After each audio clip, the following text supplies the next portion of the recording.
With a lot of questions and rumors that trail the fire that engulfed the Office of the Accountant General of the Federation, Mr. Idris Ahmed, he has demanded for a panel of inquiry to investigate the fire that gutted a part of his office on Wednesday morning.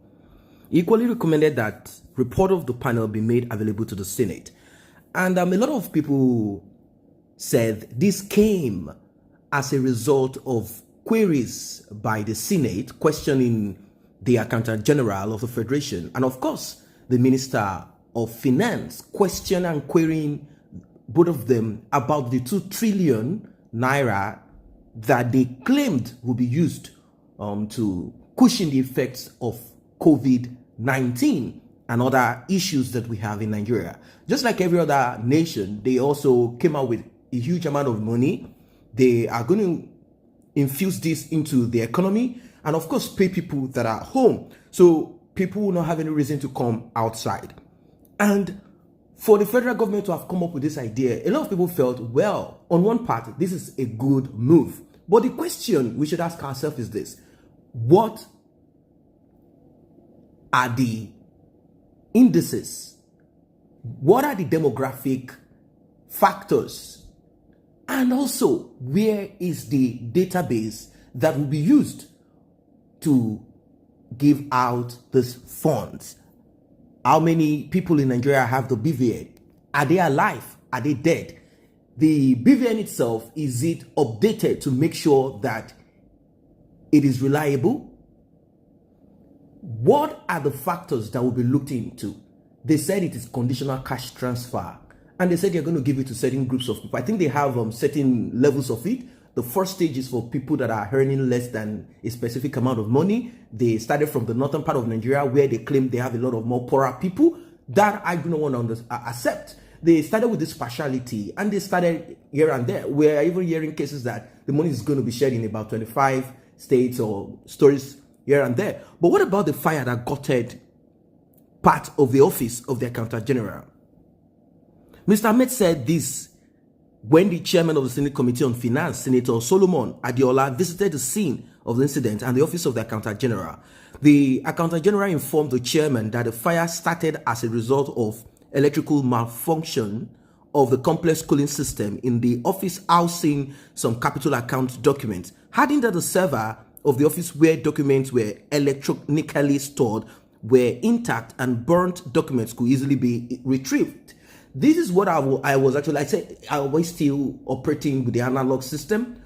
Is there not supposed to be a database somewhere where information can be stored? And whenever anything happens to any office, they will actually go to that particular region, that particular zone, and retrieve information. They might even decide to have like 3 different places where this data will be stored. So whenever anything happens to either of them, either one of them, they will easily retrieve information. That is how countries operate. Now, this is not the first time that fire will engulf CBN and many other places. This is not the first time that this will be happening. Whenever they ask them to bring information as regards their spending and all of that, some miraculous fire somewhere will just drop, and that's just what it is. We don't know what they might end up coming up with. They said the documents are intact. I want to believe that many of these informations are not even really stored anywhere. He commended the FCT Fire Service and over 25 fire trucks from NNPC, CBN, Julius Berger, and the army that came to the rescue when FCT Fire Service ran out of water, adding that their efforts limited the damages to the building. Just imagine, there are supposed to be certain locations around FCT and around the whole of Nigeria where you have huge firefighting, what's it called? The pipes that they can actually use in getting water. But because they will never run water around the whole of Nigeria, they just don't want to do what they call proper town planning. That is why they will run out of water. They are not supposed to run out of water. All they have to do is just to insert the pipes with the one that has already been built just a few kilometers around such complexes. He said, after the meeting between the leadership of the National Assembly and the members of the executive on the effects of COVID-19 on the economy, where we got the news of the fire, I came to see things for myself, and I'm happy to report that irreparable damage was not done to the building. And more importantly, documents burnt are easily retrievable at the main server of the office, and the main server from the main server of the office. And they said that they can actually reprint and get hard copies about whatever thing it is. Now, this has not gone down well with a lot of people, as they know that there are a lot of things that these people are involved in, and they are hiding. Some very dirty details will soon come out soon. Details will come out soon. They claim that the air conditioner on the 4th floor caused all of this. Something, one way or the other, will be used. Of course, they're not just going to start fire and without coming up with what caused the fire. Oh, something like this caused the fire. The minister claimed and denied that the federal government was not attempting to cover up any financial wrongdoing, adding that they are yet to take an inventory of what was destroyed in the fire.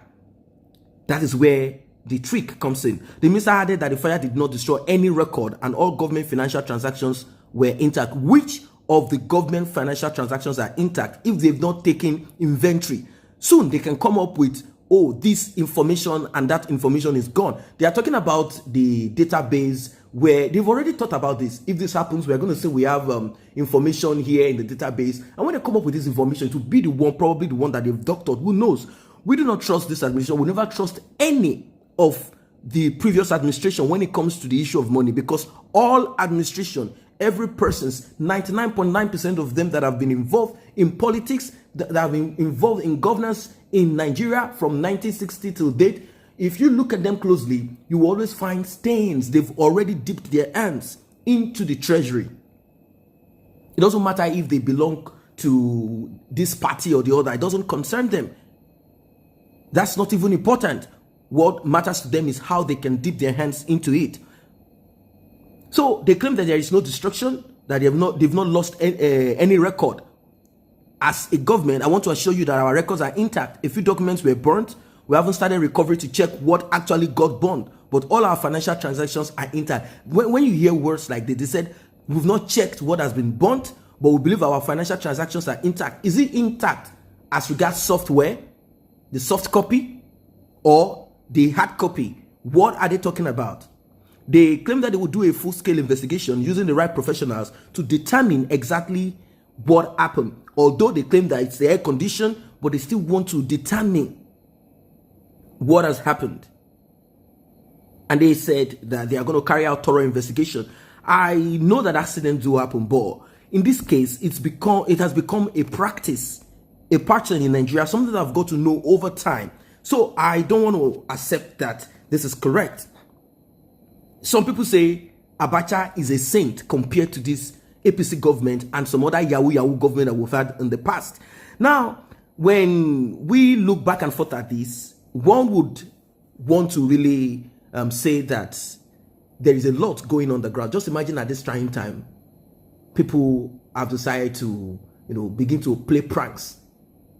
When it came to the issue of voters card and getting the information of people and storing in the database, it took them so long they couldn't do it. But within few days, few hours, 72 hours or thereabout, or 48 hours, they claim that they've shared trillions of naira. This must be a miracle. Who were the thousands, millions of people that came within seconds and they shared the money to? This is a huge lie.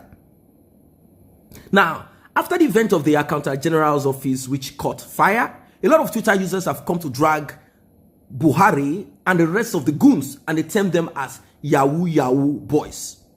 In fact, they even made different photos of Buhari, showing him as a YAH00 boy. That is just because they do not trust this government any longer. They call him Meet Ari Spending, Sinzu Money, Cash Out King, Home and Away Picker, Ari Funds, Shutdown King, Spending. Opo in your COVID-19. Now, when people, this might look funny and might sound funny or look entertaining to people, but when people have lost interest in the government and you can actually see all of this being played out, and you see such, you realize that there's nothing for anyone any longer.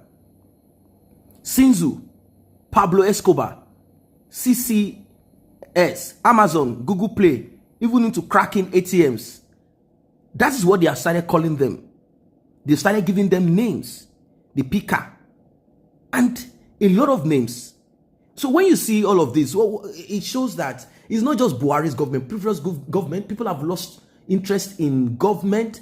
Everyone is seeing government as just an opportunity for them to steal, to kill, to destroy. There is nothing productive. They would rather not do things in the right way, even though you have pastors, you have professors, you have people that have doctorate degrees, you have a lot of supposed educated people. But all of a sudden, you have someone that's a mediocre being the president, and you know how the structure is. Question is this: if we give room to people that are educated enough, people that have information, do you think they will do the right thing? It's so terrible. I don't think they will do the right thing.